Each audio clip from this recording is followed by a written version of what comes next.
E aí, pessoal do sexto ano, tudo certo?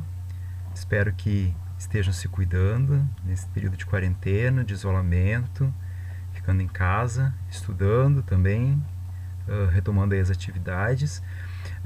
Esse vídeo, aliás, esses vídeos, né, porque vai ser mais de um, porque eu vou retomando aos poucos, o objetivo deles é que vocês corrijam as atividades que eu passei para vocês nessas últimas semanas, tá?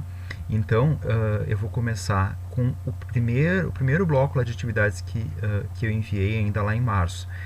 Se não está com o caderno aí contigo agora, dá uma pausa aí no vídeo, vai lá, pega o caderno de história, lembra que é para separar, né, o caderno de história do caderno de geografia, para poder dar uma olhadinha no material de história, que é o que a gente vai corrigir a partir de agora, certo?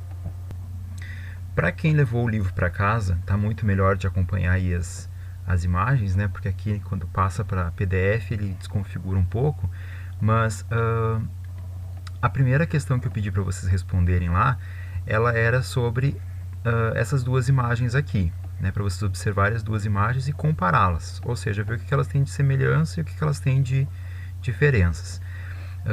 É porque a história trabalha com isso, né? Com aquilo que muda com o passar do tempo e com aquilo que não muda tanto assim. Ou seja, as permanências, né? Aquilo que vai permanecendo ou mudando muito pouco ao longo do tempo. As duas imagens são de uma sala de aula. Então aqui a gente tem uma semelhança. Nas duas imagens nós temos alunos, temos uma professora, mas tem algumas diferenças. Por exemplo, aqui é uma sala só de meninas, né? Não tem meninos nessa sala de aula, o que era uma característica no caso da Inglaterra e de boa parte do mundo no início do século passado. Aqui na outra imagem a gente já tem meninos e meninas, né? A roupa, vocês podem notar que é bem diferente de um período para o outro. As classes, né? A forma como estão organizadas as classes, aqui estão sentando em duplas, né, numa classe única, enfim, né, além do fato da imagem aqui ser preto e branco e aqui a imagem já ser colorida. Tem também o fato, né, de aqui já ter uma tecnologia que não existia em 1908, então a gente percebe várias diferenças. Era isso que tinha que responder, nada muito difícil, né? Só tinha que colocar essas semelhanças e diferenças organizadinhas ali na resposta. Aqui, a segunda pede para dizer o que há em comum entre essas imagens, ou seja, só para apontar as semelhanças, o que tem de parecido. E o que tem de parecido aqui é que são duas imagens de crianças brincando. Uma brincadeira que provavelmente é de pega-pega, né? Que vocês brincam até hoje. Então, eu comentei isso com vocês em aula, tem muitas brincadeiras que são as mesmas brincadeiras da época dos pais, dos avós de vocês, né? Então, isso é uma permanência na história, ou seja, não mudou tanto assim ao longo do tempo. Depois, essa outra atividade aqui era para vocês observarem a imagem e responder essas questões, né? O que nós vemos na imagem. Espero que vocês tenham conseguido interpretar que está mostrando a construção do Brasil, né? Diferentes tipos de pessoas, de diferentes etnias, de diferentes gêneros, né? Porque temos aqui homens e mulheres, e todos eles estão ajudando a construir o Brasil, né? O Brasil está em formato de tijolos porque está mostrando que é uma construção, né? Que ideia o artista pretendeu passar? Eu espero que você tenha conseguido responder, que é a ideia de que todos nós, de alguma forma, construímos o nosso país. Né? É a ideia que a gente já estudou em aula sobre sujeitos históricos. Né? Todos nós somos sujeitos da história. Não são só os presidentes, os reis, os políticos, os generais, enfim, aquelas pessoas que, digamos, que interferem mais diretamente em guerras, em acordos, em leis, mas todos nós, de alguma forma, somos sujeitos da história, fazemos a história acontecer. A terceira, que falava ali em dupla, como vocês estão em casa não tem essa possibilidade, né? Se o Brasil depende de todos os brasileiros ou apenas dos governantes. Conversem com quem tiver em casa sobre isso, né? Com os pais, com os avós, com outros irmãos, quem tiver, mas espero que vocês cheguem à conclusão de que depende de todo mundo, né? Todo mundo constrói, todo mundo ajuda a construir o Brasil, como a imagem aqui nos mostra. Aí depois tinha algumas leituras para vocês fazerem ali sobre cultura, patrimônio e tempo. E mais lá para o final temos as perguntas que vocês tinham que responder.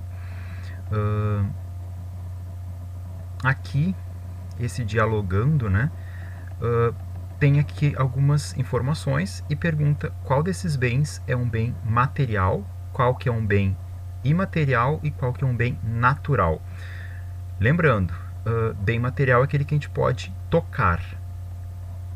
Essa imagem aqui mostra algo que nós não podemos tocar, a dança. Nós podemos tocar a pessoa que está dançando, mas a dança a gente não pode tocar, então não é material.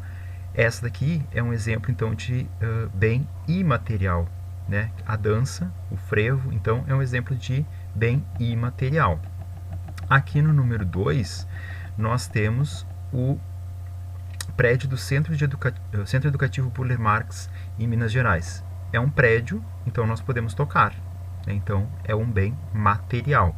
E aqui nós temos as cataratas do Iguaçu, lá em Foz do Iguaçu, no Paraná, que aí é um bem natural, né, porque está pronto na natureza. Depois, nós temos aqui as questões a respeito dessas páginas. O texto do Darcy Ribeiro e do Ziraldo, que estava lá na página 28, que era para vocês darem uma olhadinha, trazia as respostas para essas perguntas. Então, a letra A, segundo eles, o que é cultura? E eles dizem lá que cultura é tudo aquilo que é feito pelo ser humano. Então, tudo aquilo que o homem e a mulher fazem ao longo do tempo é cultura.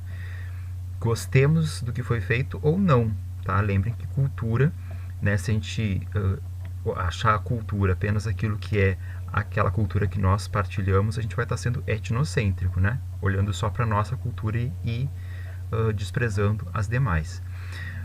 Depois era para vocês escreverem os conceitos de cultura material e de cultura imaterial.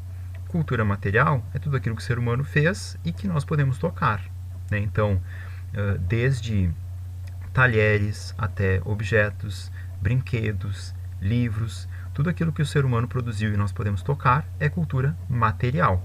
E aquilo que o ser humano produziu e nós não podemos tocar é cultura imaterial. Então, podemos usar aí como exemplo, de novo, a dança, ou a gente pode também usar como exemplo as línguas, né, as diferentes línguas que nós falamos, os idiomas, também são exemplos de cultura imaterial, porque a gente não pode tocar nisso. Ou em festas populares, né? Sei lá, por exemplo, o carnaval. A gente não pode tocar o carnaval, né, mas ele é uma festa popular. Então, é um exemplo de cultura imaterial. E aqui fala um pouquinho sobre o patrimônio cultural brasileiro. E esse patrimônio cultural, né, aquilo que é importante a gente preservar, também pode ser imaterial, né? Tem muitas coisas que nós preservamos na nossa cultura que nós não podemos tocar. A letra A pergunta de que é formado o patrimônio cultural de um povo. A resposta está aqui no texto, né?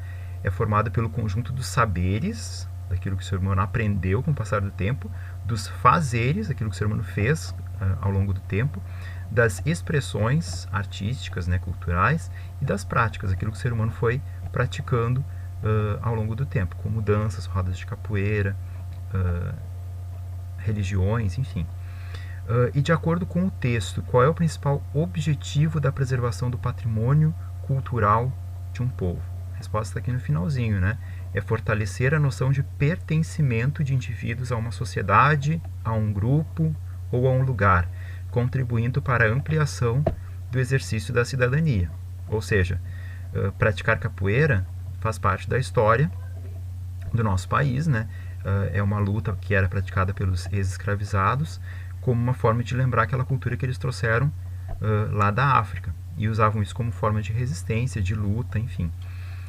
Era uma forma também deles se reunirem, né, de estarem próximos um do outro. Então, isso faz parte, isso é um patrimônio que mostra uma noção de pertencimento desses indivíduos a essa sociedade brasileira, a qual eles passaram a fazer parte. Então, aqui a gente tem mais uma questão que era sobre o frevo, né? E aí as perguntas vinham aqui embaixo. As respostas também estão no texto, é só dar uma lida no texto ali e identificar. Que é o que, como o autor define o frevo, o que ele permite classificar o frevo como patrimônio imaterial da humanidade, o fato de a gente não poder tocar a dança, né? A gente não poder pegar a dança. Se ela não é palpável, se ela não é pegável, então ela não é material, ela é imaterial. E também sobre onde e quando o frevo é praticado, a informação também está aqui no texto. É só dar uma lidinha para poder encontrar a resposta. E o segundo bloco de atividades que eu deixei para vocês, ali eu pedi para vocês assistirem o filme, Os Croods. Espero que vocês tenham gostado. Quem não assistiu, assim que conseguir, né, dá uma olhadinha no filme. Ele é bem interessante porque ele mostra a pré-história, que é um assunto que a gente estudaria, né, deveria estar estudando agora se a gente estivesse em sala de aula. Eu passaria esse filme para vocês em sala de aula, então por isso que eu pedi para vocês darem uma olhadinha em casa nele, que é uma maneira de vocês já irem adiantando, né, esses conteúdos. Espero que tenham gostado e espero que tenham conseguido responder as perguntas. Na verdade, as perguntas não são muito complicadas porque elas só pedem para vocês fazerem algumas interpretações do filme.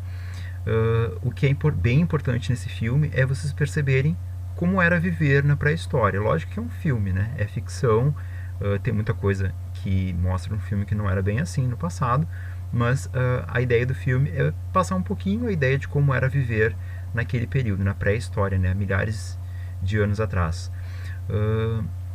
Vocês podem perceber que a família, né, principal aqui, ela tem uma diferença física em relação ao Guy, né, ao outro personagem, porque eles não são da mesma espécie, né? Isso a gente vai estudar numa outra aula, num outro vídeo que eu vou retomar com vocês a parte do evolucionismo, que foi uma atividade que eu deixei para vocês. Mas enfim, o que é bem importante nesse filme é que vocês possam perceber a importância do fogo, né, e o quanto o fogo muda o modo de vida dessas populações na pré-história. Então, quem não assistiu o filme, dá uma olhadinha e eu espero que vocês consigam responder as perguntas. Quem não conseguiu, quem teve dificuldade em responder as perguntas, quem teve dificuldade em entender a pergunta em si, né, de interpretar a pergunta, manda mensagem, procura então pelo Facebook, ali pelo Sr. Guilherme Fraga, que aí eu posso tirar as dúvidas de vocês, certo? Mas evitem ficar com dúvida para a gente não voltar depois da quarentena, que a gente não sabe quando vai ser, né, essa volta, mas para que a gente não volte cheio de dúvidas, né, que a gente possa ir tirando essas dúvidas ao longo desse período também que a gente está em casa, nesse isolamento. Vai ter outros vídeos, tá? Esse aqui é o primeiro, sobre o primeiro e o segundo bloco de questões, mas eu vou retomar outras coisas também nos próximos, dos próximos blocos. Mas é importante que vocês, sempre à medida que as atividades forem sendo passadas, vocês vão tirando as dúvidas. Não acumulem dúvidas, porque senão, quando a gente retornar, vai ter dúvida demais e vocês não vão ir acompanhando ao longo desse período também, né? Vai ser um pouquinho mais complicado, certo? Se cuidem, continuem em isolamento, em casa, todos que puderem, né? É importante para a gente evitar o contágio e todo mundo poder voltar com bastante saúde e bem empolgados depois para a gente retornar com os conteúdos em aula, certo? Um abraço!